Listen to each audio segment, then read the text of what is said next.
Hi friends, welcome to மது சமையல்.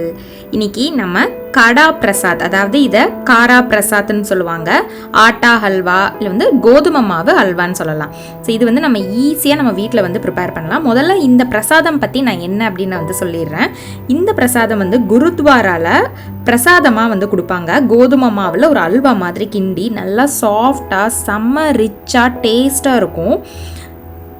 இந்த மாதிரி தான் வந்து கையில் கொஞ்சமாக வந்து கொடுப்பாங்க. இது ரொம்ப நல்லா இனிப்பாக நல்லா ரிச்சாக இருக்கனால இந்த கொஞ்சமாக சாப்பிட்றதே வந்து ரொம்ப சுவையாக இருக்கும்.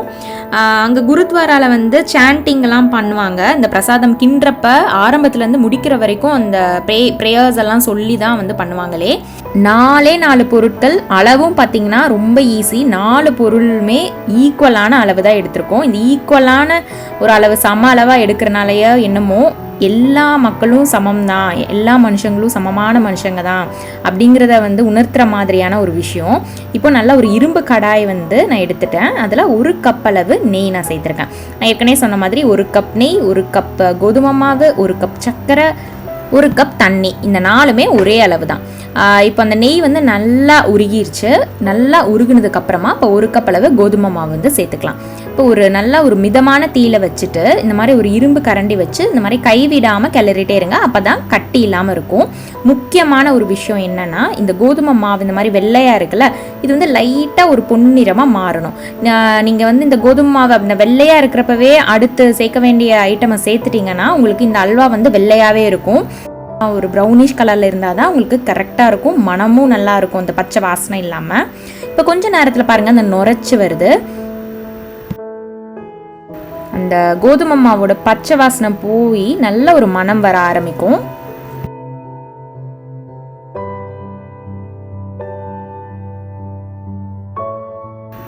இப்போ முதல்ல இருந்ததுக்கும் இப்போவும் உங்களுக்கு வித்தியாசம் தெரியும். அந்த நிறம் வந்து மாறி இருக்கு பாருங்க, லைட் ஒரு ப்ரௌன் கலரில். இப்போ இது கரெக்டான ஒரு ஸ்டேஜில் வந்து இருக்குது. இப்போ நாம் தண்ணி வந்து சேர்க்க போகிறோம்.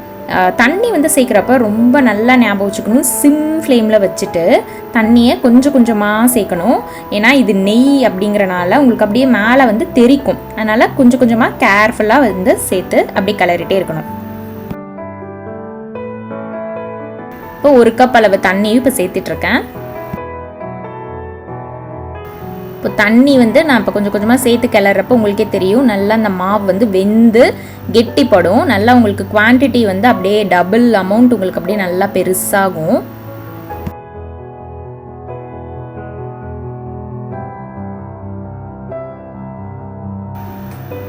இப்போ நல்லா அந்த கோதுமை மாவு வந்து அந்த தண்ணியில் வெந்து நெய் வந்து நம்ம ஊற்றின நெய் வந்து லைட்டாக பிரிஞ்சு வரும். அந்த ஸ்டேஜ் வரைக்கும் நம்ம கிளறிட்டே இருக்கலாம்.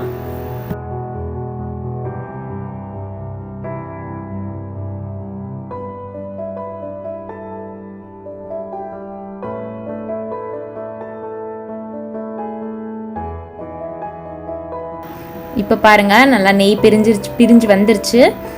இப்போ அந்த 1 கப் அளவு சர்க்கரை சேர்த்துக்கலாம். சர்க்கரை நல்லா கரையிட்டும்.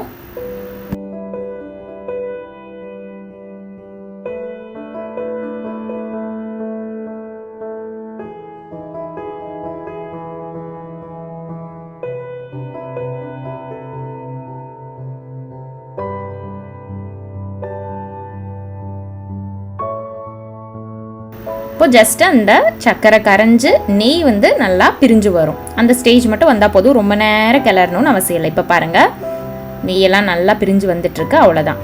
இப்போ ஸ்டவ் ஆஃப் பண்ணி நம்ம வந்து சர்வ் பண்ணலாம். இது சுட சுட சாப்பிட ரொம்ப நல்லாயிருக்கும். இப்போ டக்குன்னு ஒரு ஸ்வீட் சாப்பிடணும் போல் இருக்குது. நம்ம வீட்டில் எதுவுமே இல்லை, ஏதாவது ரொம்ப ஃபேன்சியான ஐட்டம்ஸ்லாம் இல்லை அப்படின்னா டக்குன்னு நீங்கள் இந்த ஐட்டம் வந்து செஞ்சிடலாம். ஏன்னா கோதுமை மாவு, சர்க்கரை, நெய், தண்ணி, இது எல்லாமே வந்து சிம்பிளாக எல்லார் வீட்லேயும் கிடைக்கக்கூடிய இன்க்ரீடியன்ஸ் தான். இதை வச்சு ரொம்ப ஈஸியாக செஞ்சிடலாம். கண்டிப்பாக நீங்களும் வந்து ட்ரை பண்ணி பார்த்து உங்கள் ஃபீட்பேக் சொல்லுங்கள் ஃப்ரெண்ட்ஸ். இந்த காடா பிரசாத் எப்படி இருந்ததுன்னு சொல்லுங்கள். தேங்க்யூ ஃப்ரெண்ட்ஸ், பாய்.